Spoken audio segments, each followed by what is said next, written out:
Is this happening? Oh my God, is this thing on?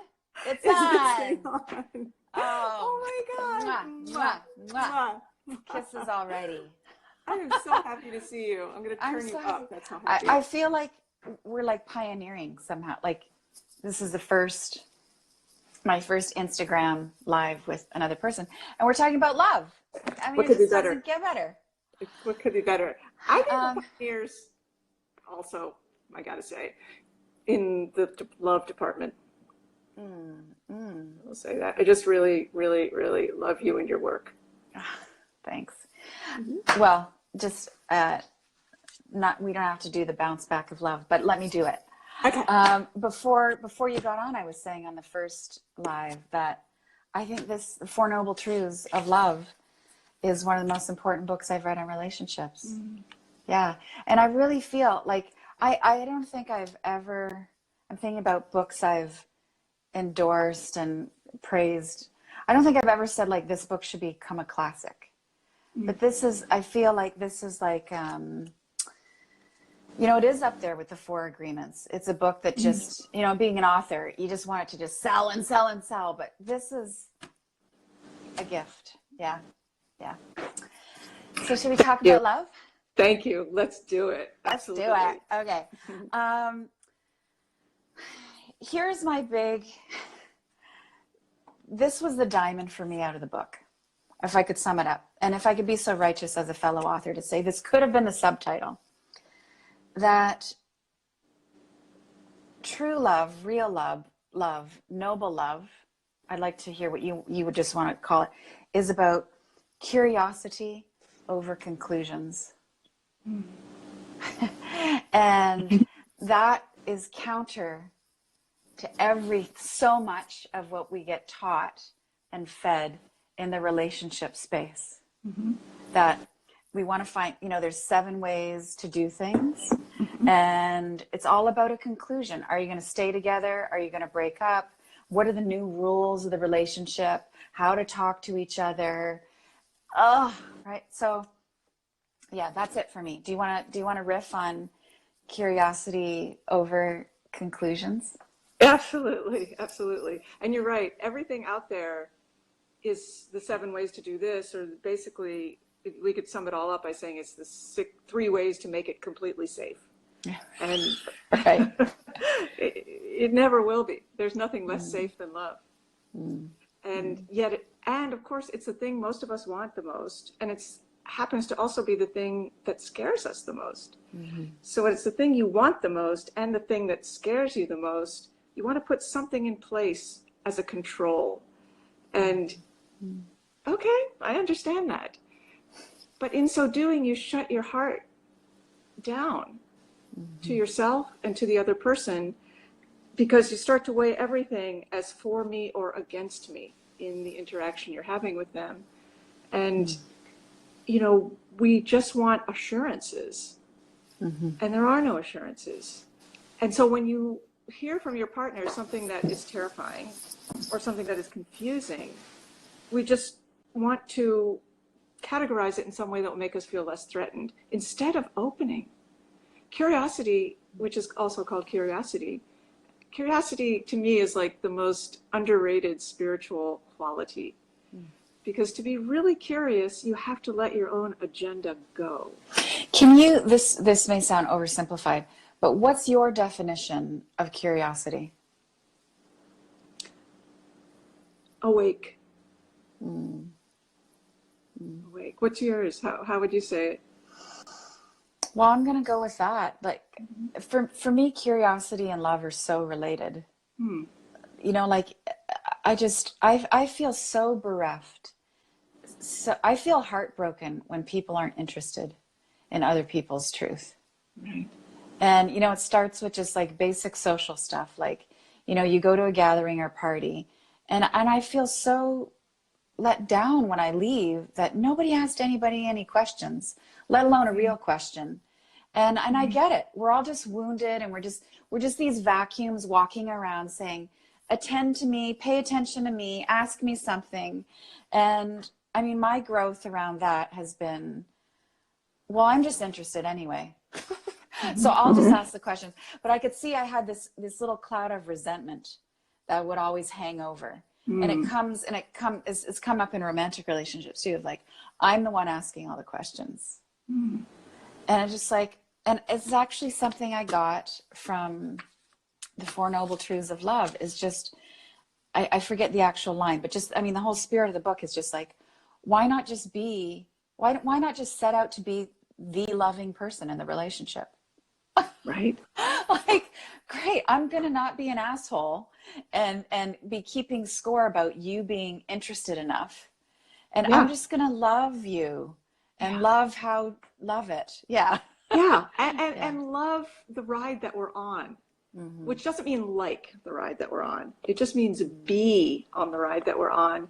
And, you know, as you're talking, it was kind of reoccurring to me that one of the reasons so much of the advice is about 3 thises and 7 that's, and I love a good list, I'm not going to lie, is because all the books are about how to get love, how to keep love, how to make love come back, how to, you know, increase the love in your life that is felt toward you. But I would say 0%, and I've made a study of this, are about how to give love, how to be loving.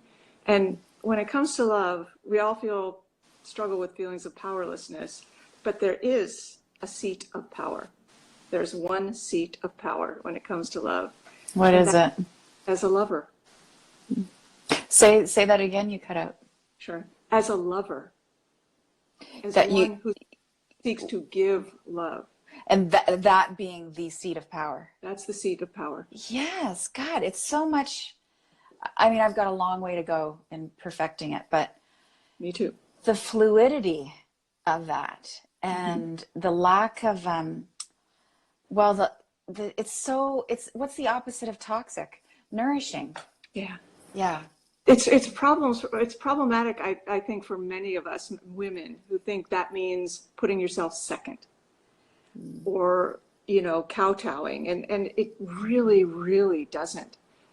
To be loving means to put yourself first. You sort of open your heart, you see what is there, and you give what is there genuinely and courageously. And that is what is also best for you. So it doesn't mean, I just, you know, always worry that people will think it means you have to put the other person first, or that compassion means always being nice. And it really doesn't.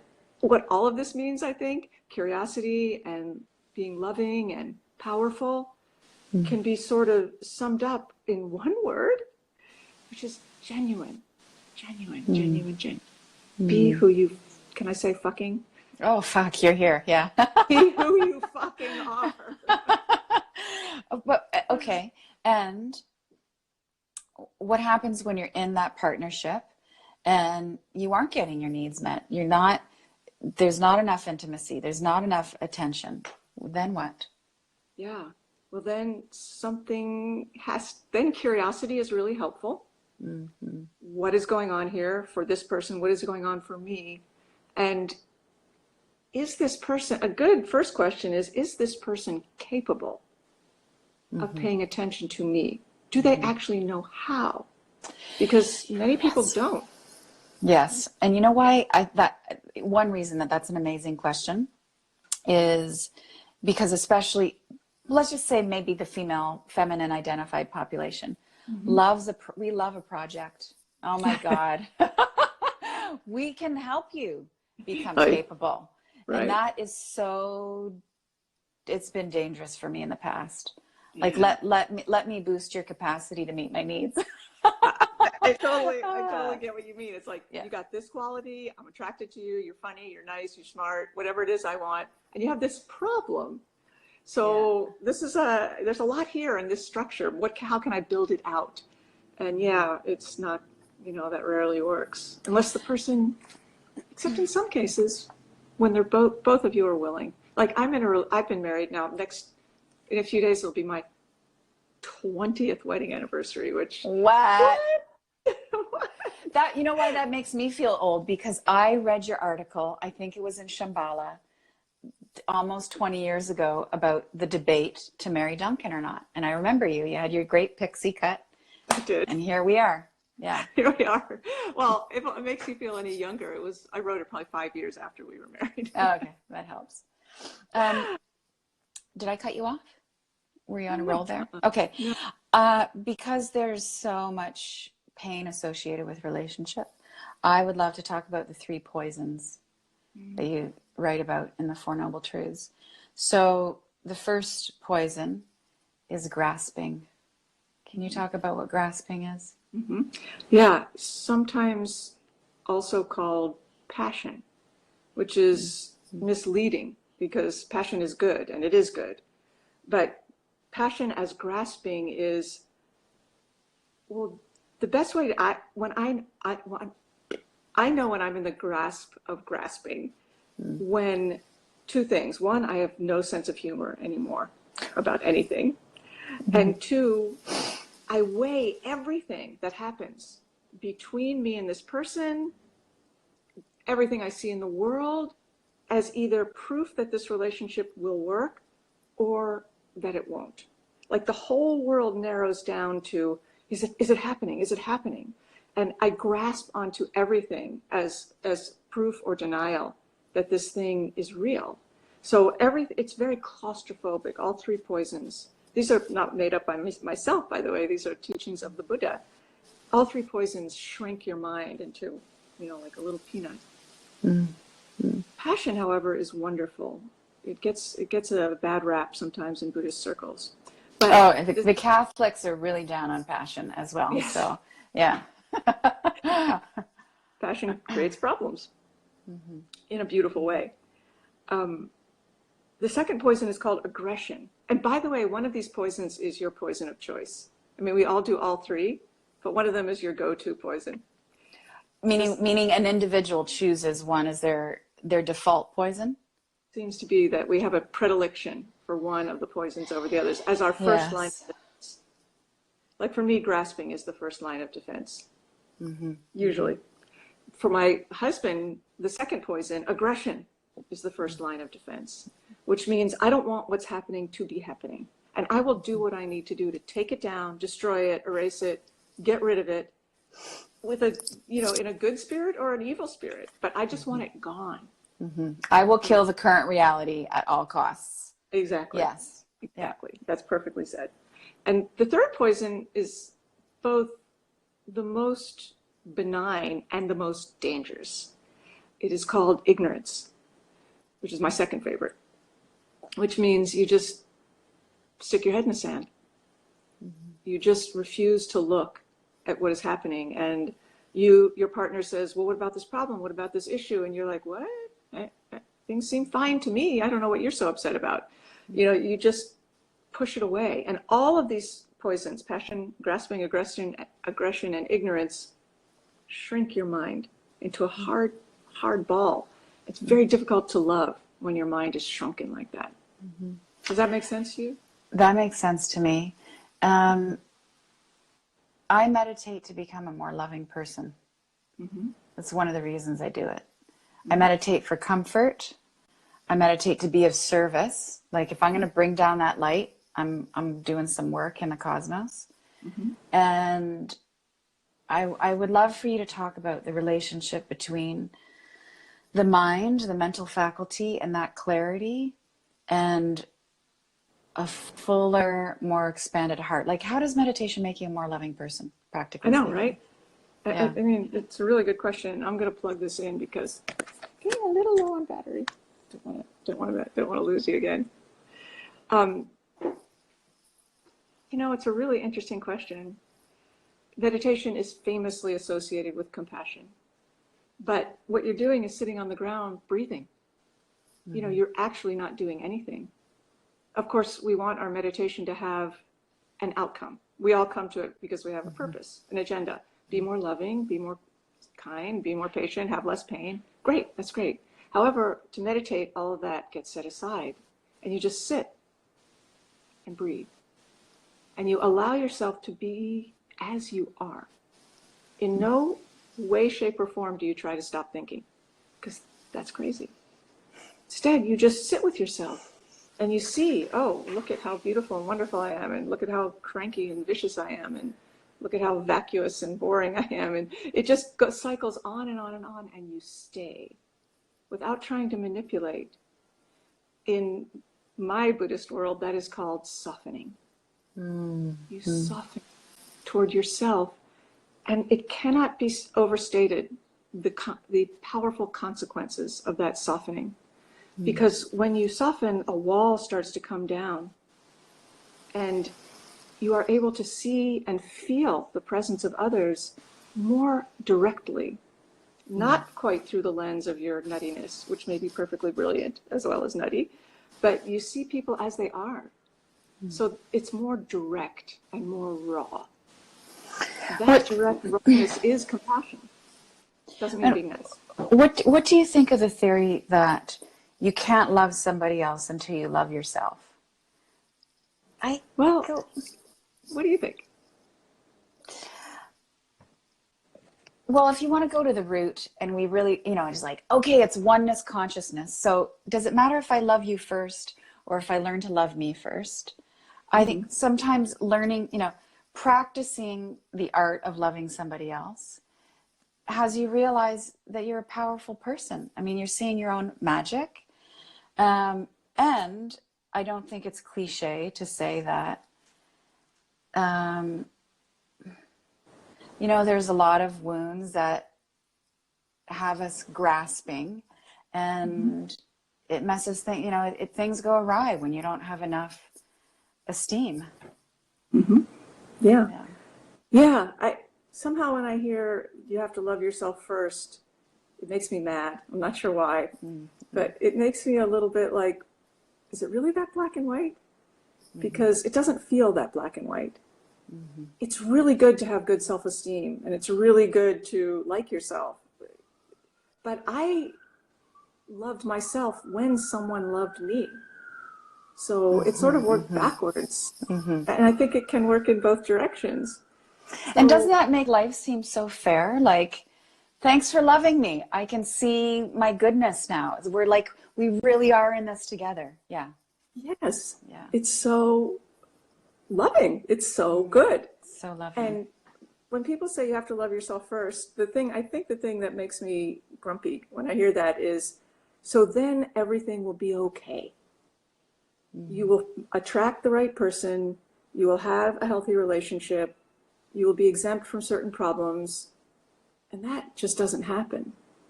It's like a ploy. I'm going to play at liking myself and loving myself so I can get this thing that I want. But the genuine love for self often doesn't happen or doesn't stay. But in the Buddhist view, they also say you have to love yourself too. Maybe not first, but too. But the reasoning is a little different. The reasoning, and I won't go on and on about this, but I find this really interesting. No, go on and on. Yeah. Okay. I don't know about you or all you people, but I can be pretty mean to myself. I have a lot of harsh self-talk. You could have done that better. Why did you say that? You should have been quiet, or you should have spoke up, or whatever it is, constantly judging and weighing and critiquing and so on. So that is how many of us walk through the world, with that cranky person in there commenting. When you are in a relationship, the boundary between you and this other person begins to dissolve, or at least soften. And especially as months go by, years go by, you can't tell sort of who is who. There's this single energetic feeling that sometimes feels great and sometimes feels bad and so on. But anyway, the point I want to make is that the way you talk to yourself begins to become the way you talk to them, because the boundary is so diffuse. So that cranky, irritable voice also gets directed outward. And the reason to pacify that voice through self-love is so that you will do no harm, not just to yourself, but to others. So that's actually a classical teaching of the path of the Bodhisattva, the awakened being. So Buddhism has a lot of good stuff to say about love. It does. How did you feel? So this is a creative question. How did you feel adopting, the Four Noble Truths into the Noble Truths of Love? Like that's pretty, it's pretty gargantuan and cocky. It I had giant ovaries when I did that. Well, it was kind of an act of desperation. I'll just say that. As all good creative things are. Exactly. I was like, what the hell is going on in my relationship? Because we were in one of those periods where everything was messed up. We couldn't talk about anything. I don't know what makes those things happen. I don't know what makes them go away. But we were in a protracted period where everything one person said made the other person upset. We argued about everything. Like how long? Give us some context. Like how long are you guys in the 3 dumps? or 4 months.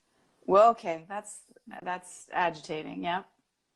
Once we even argued about what time it is. Right. Well, yes. So continue. That's a very hard argument to pick. Mm-hmm. So I was like at my desk one day, I was like crying because I thought we loved each other, but I'm like, maybe it's over. Maybe it's just over. And I thought, I don't even know where to begin fixing this. And then the very next thought I had was, begin at the beginning. At the beginning are 4 noble truths. And as a longtime Buddhist practitioner, that meant something to me, but I didn't know what. I was like, what? How could those apply to my relationship? And that's what started me thinking about it. Can you take us the next step down that? So you begin at the beginning, the first noble truth being what helped you crack it? Well, I realized the 4 noble truths, which are the core teachings of the entire Buddhist path, the very first teachings the Buddha gave, had a kind of sequence. It's a very ordinary sequence. First is a statement of the truth. In this case, life is suffering, which doesn't mean life sucks. It means life is always changing, and that's painful. The second noble truth is the cause of suffering. In this case, grasping. The third noble truth is called the cessation of suffering, which says, oh, now that you know the cause, you also know the cure. Stop grasping. And the fourth noble truth is how you do it. In the Buddhist fourth noble truth is the Eightfold Path, right view, right intention, right speech, and so on. So how would that translate to my marriage? What is the truth? The truth is, this is very uncomfortable. I'm on the edge of my seat right now, by the way. Truth is, this is very uncomfortable, and it's never going to stabilize. At that point, we've been together for like 10 or 12 years, and they're constant with this all the time. So I'm like, it's never going to stabilize. Just as everything is impermanent, so is every phase of our relationship. It's never going to stabilize. Why didn't anyone tell me that? Okay, chew on that. And the second noble truth is the cause of the instability, which isn't the normal ebb and flow of I like you now, I don't like you now, whatever moods we go through. The instability is actually fueled by the idea that it should be stable. Like, yes, try to make it fit, try to solve all the problems and reach some sort of love plateau, which will not happen. So now what? So the third noble truth is, now what? To meet this discomfort together is love. Because a great partner is not someone who will just like look at you when there's a problem and go, it's your fault. No, it's my fault, which is useful. It's really, really good to have that conversation, but it sort of ends there. And I would say a great partner is one who will stand shoulder to shoulder with you and look at where you are, like the weather front. What weather front are we in? Now we love each other. Now we don't. Now you love me, I don't know about you. But to be on this ride together throughout, excluding abuse and addiction. So those don't count in this scenario. But otherwise, to stay on the ride, that's a great partner, I would say. When rare. It's so rare. It's so rare. But it's when possible. It's possible. When is it, just to minimize this and use the wrong word, but like, when's the right time to leave? Yeah. Because I know there's people in pain thinking, this is great, but should I get the fuck out? Yeah. Right. Well, I don't know, but yeah, no abuse, no emotional abuse. I see a question there, but emotional abuse, physical abuse, addiction, no one can control those problems, not even the person who has them. So I would say category of its own. But one thing that I would say to answer the question, should I stay or should I go? And this was also like a revelation to me. Why didn't anyone tell me this, that there's a difference between love affairs and relationships. Yes. And a love affair is great. I don't have to explain why it's great. It's just great. But not all love affairs can become relationships. I mean, I don't know about you, but I've had love affairs with people that I really would not want to introduce my friends to, or, you know, just. That's right. Yeah, it's all better. It's all better horizontal, but after that, we're just going to keep this to ourselves. Yeah, yeah. You know. So we think that just because we love someone, which is true, that you will be able to make a life together that you love. And actually, those things don't connect. We think our love affairs should become relationships and our relationships should remain love affairs. That's rare. And so it's one thing I think that gets us in trouble, should I stay or should I go, is for example, I want to be in this relationship, but actually it's a love affair. Love affairs are sex and going out and having fun and laughing and getting in fights and making up and all of that. But it doesn't include things like, where are we going to live, and how many bills do we have, and do we want children, and do we celebrate holidays, and these other things that you do talk about when you're in a relationship. So I would just suggest to sort of see, where on the spectrum am I here with this person, and where could I be? And that perpetual desire to have the good times last, does all of that just fall in the bucket of one of the poisons of grasping? No, I don't think so. I'm so glad to hear that. No, absolutely not. Good times are not an affliction.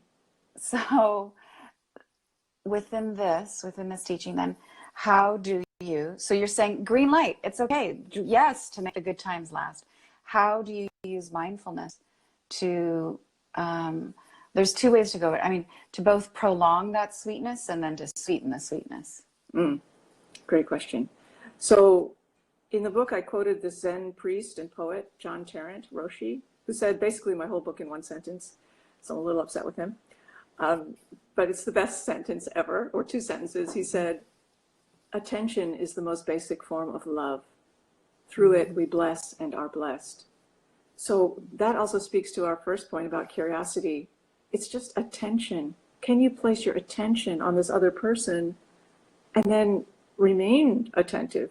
So that really prolongs the intimate, the good times, the romance, the closeness, just giving your attention. And it's so simple. I mean, I don't mean to get all meditation teachery on you, but you know, if I ask you right now to place your attention on your left earlobe, you can do that. You place it on your right kneecap. You put it back on your ear. Something moves.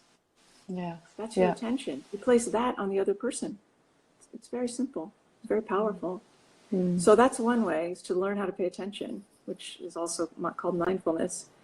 And the other is this is what helped me the most, is to realize that love and romance will always end. I mean, they also re-arise, but they're constantly pulsing in and out of my life with my partner. But there's one thing that is a solid through line that doesn't pulse in and out, and that can always deepen. I find this very heartening, and it's called intimacy. Like that can always go deeper. There's no way you'd be like, oh, I know you perfectly, or I have shown you all of who I am, because intimacy can always be taken into a deeper realm. And that's a vow you can keep. Not I vow to love, but I vow to show who I am and to look at you. Intimacy is something you can commit to for a lifetime. And so rich, because you're always changing. It's like, I was her yesterday, but I'm this today. And who are you now? And let's have no assumptions about who we are today.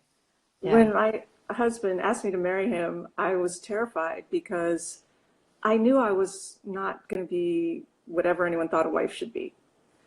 I was always really independent and wanted to be myself, and I couldn't promise to be the same person who he married in like 1 minute or 1 year, 1 decade. So I just knew that about myself. And so, Well, you got married and went to your separate apartments yes. in different states, It was awesome. right? Yeah.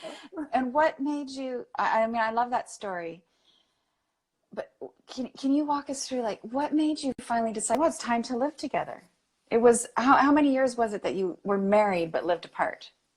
3. 3. Okay. And we were together, and we lived apart for 5 years. And for 3 of those years, we were married. Well, we never lived together until after we'd been married for 3 years, but we lived in the same city. Okay. That's, I, yeah. Okay. So you had I don't like, toothbrushes. exactly. I don't like too much proximity. I don't know why. I don't like it. So to me, it was great. I loved living in 2 separate places because when we were together, I could be like full on together. And when we were apart, I could be full on just in my life. And I liked that. But he did not like that. He did not like that. Is there a healthy form of missing somebody and an unhealthy form of missing somebody? I don't know. I find that I love him the most when we're apart. And I used to think that I used to think that meant something bad. What's your psychologist think of that? I used to think that meant something bad about me, but now I'm just like, that's just how it is for me. Everything sort of, my heart floods open when I'm alone. And it's always a little like this because I'm a 4. You're a 4, yes. So side note, Enneagram, both Susan and I are 4, so we love to long. Oh my God. Like we're great romantics, really. Sometimes in the Enneagram descriptions, it'll say we're either the individualist or the romantic. And of course we love that because that makes us feel special. Because we the whole are. Point. Because we are. Yeah. I was just telling somebody recently, I'm wired for long distance relationship and the slow burn of, incremental commitment, but I do love that tension. I do too. Yeah. It's hot. Yeah. And it's also liberating. Yeah. And I just think when I stopped feeling bad about myself for being that kind of person, I felt a lot better. Well, how did Duncan feel? Yeah, but he was not, yeah, it was hard for him. It was really hard for him. And when I moved here because I never wanted to live in Boston. That was one thing. I just don't like it here.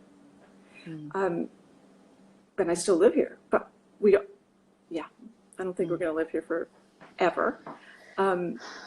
It was really hard for him. And it was really expensive to have 2 households. And but I wasn't going to budge. I wasn't going to budge. And then one day, don't ask me why, I just woke up. I'm like, I'm moving. It's time. I'm doing it. So I did. You never step in the same river twice. Yeah, you never know. So you mentioned, making the vow to intimacy is, let's just say, more open-hearted, courageous, probably wiser than the vow to be loving. But can you talk about what's the energy that one brings to like how do you make a really solid vow? Like you really show up. What do you need to do to be that? Because there's so much terror around the vow. There's so much longing. I want to make the vow. I want to seal this deal. But right. I asked myself this question too, and I really love it because I didn't want some bullshit vows. Yeah. I didn't want to just promise things that I really didn't know anything about. I wanted to make vows that were well thought out. So I knew I couldn't commit to love. I couldn't commit to being the same person. But what I realized I could commit to was I could commit to riding uncertainty. I could do that. I could commit to, this is very 4, I could commit to being happy and sad, because I realized I love this person a lot. And every time the love expanded, a similar sized molecule of sadness also grew. And it was sadness over the eventual parting. So very, very, very difficult to face. Yes. And I think that's what gets in the way of many relationships, is at some point, some part of you consciously or subconsciously knows it's going to end. Mm-hmm. And it's easier to say, well, I don't like the way you do this, or it's hard. So I can commit to being happy and sad. I knew I didn't commit to this, but I could have committed to being irritating and irritated, because that seems to be a part of long-term relationships. And I could commit to say goodbye. Not because I mean, my hope is that we'll live a long life together and then one of us will die. And I commit to saying goodbye to you when it's time, with all my heart. I'm going to go with you to the end. To the end. This is what I want. This to be the last thing you see. I'll be there. God, I'm not going to get through the rest of this. Sorry. I can commit to that. You need to get, like, renew your vows so I can come in. Okay. This is what I've been thinking about lately, is loving someone from that place of delight with how they make you feel and how they serve you and how they love you, and loving someone for who they are as a being, as a soul. And I'm not sure where this comes from, if it's because I'm a recovered Catholic, but I wrestle a bit with that, loving you for what you do for me. I feel a little bit of guilt in that. And so then I get into this place, it's all head generated, of just like, that I'm going to just dig harder to just love your soul and be less attached to what you're doing for me. And then I hit against this wall of, God, is this some deep self-worth thing where I don't think it's okay to be in a relationship just because of what he does? You know, so can you talk about those two? I don't know if they're ends of a pole, but I love how you make me feel. I love who you are as a soul. Yeah. I just wish that those weren't choices that we had to make, because I feel that they're inseparable. And I also feel like there's three entities in the relationship, just to go to another list, and they're all worthy. And the first one is you. The second one is me. And the third one is us. And sometimes what's good for one of those is not so good for another one. And we get, so but it helps me to think, okay, this is what I want, but is it good for us? Or this is good for me, is it good for him? You know, like, to sort of parse it in these various ways, because sometimes I choose me, and sometimes I choose us, and sometimes we choose different things, and we get in a fight, and then we figure it out. But the idea of thinking that you shouldn't be happy is a form of aggression toward yourself. And therefore cannot help but be turned out at some point to the other person. Like, I'm going to love you for who you are because it's what I should do, is actually a form of aggression towards them. Because aggression means I don't want to be in the way things are. So it's a kindness. And of course, if I said to you, well, how would you feel if the other person was really, really happy with the way you made them feel?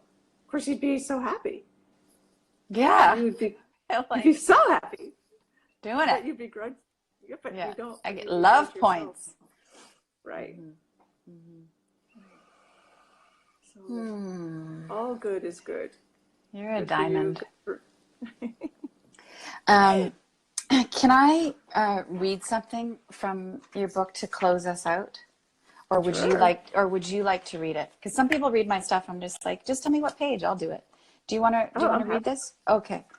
I'll try not to cry. I think this is one of the most exquisite things, and then we'll send love to everybody and wrap. Let me start with the quote that opens the book from Chogyam Trungpa. The only true elegance is vulnerability. Oh my God.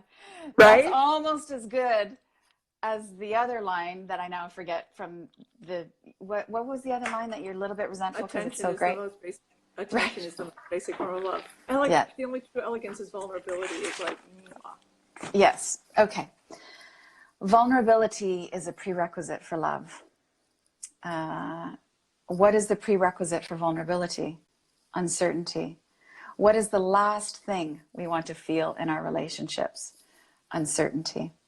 That's the razor's edge. This is why love is so difficult. Why it works out. This is why it works out so infrequently. Why relationships are not for sissies. It takes so much gumption to not know. Far, far more than it does to hold a multitude of assertions, no matter how carefully constructed they are, to enter this most powerful arena where everything is at stake. Oh. Wide awake with your heart open, unarmed by concepts. Unarmed by concepts is to take the warrior's stance.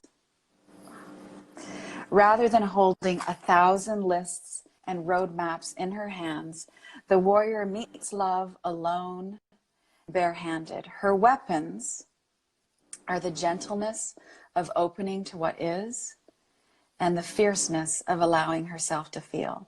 She is responsive, alive, ready to risk everything, because risking everything is the only option. Oh my God, I feel like people, they're lining up behind me saying, fuck yeah. She is unafraid of fear and is willing to be as foolish, luminous, chaotic, and brilliant as she really is without shame. And it turns out that this is what is meant by a state of grace, to be fully oneself. Then, when love is offered or received, it's true love. And this brings us back to where we started with Chogyam Trungpa's astonishing words. The only true elegance is vulnerability. And here's the closing line, everybody, from Susan. My sincere wish is that these words have taken on new meaning for you and have planted within your heart the seeds of true love. Oh, really? Are you crying? I'm crying. Oh, yeah. Oh. I love hearing that from you. I heard it Oh, a different yeah. way. Thank you. Thank you. This conversation should go on forever. It should. I just love talking with you. I love knowing you. Oh, it's so deeply mutual. Apparently, people are asking to get the book. And if there's an audio, oh, there's the book. I just have the manuscript. So the book is the book out now? Is this public? Yeah, it's out now. Okay. And there is an audiobook and an ebook and a book. And I'm self-publishing this one. You know what? Oh, you know what? Yes, brilliant. Way to go. Yeah. It's you know how that feels. So it's exciting and daunting, but yeah, it's available now. Okay, so it's available now, and I can get it on Amazon, or do you want me to get it from your site? No, Amazon is great. Amazon. Now, here's the thing. If I was you, but this is how I'm wired, I would just buy 4 copies, because this is the book this is your gift book. It's like everybody used to, maybe it was Marianne Williamson's or the whatever, or this is the new gift book. So I've ordered 5 copies, and this will be what I give to everybody at Christmas. And somebody just coming up to say you can get it at Chapters. And one of the reasons I need to order the book is because this manuscript it's not as beautiful as the real book, and I can only have beautiful things on my bedside table. I feel you. This is my bedside table book now. Yeah. Oh, Danielle, it means so much to me. It really does. Thank you, love. Mutual love to everybody, and thank you for tuning in. And let's just keep doing stuff, okay? Mwah. Okay. Bye. Bye.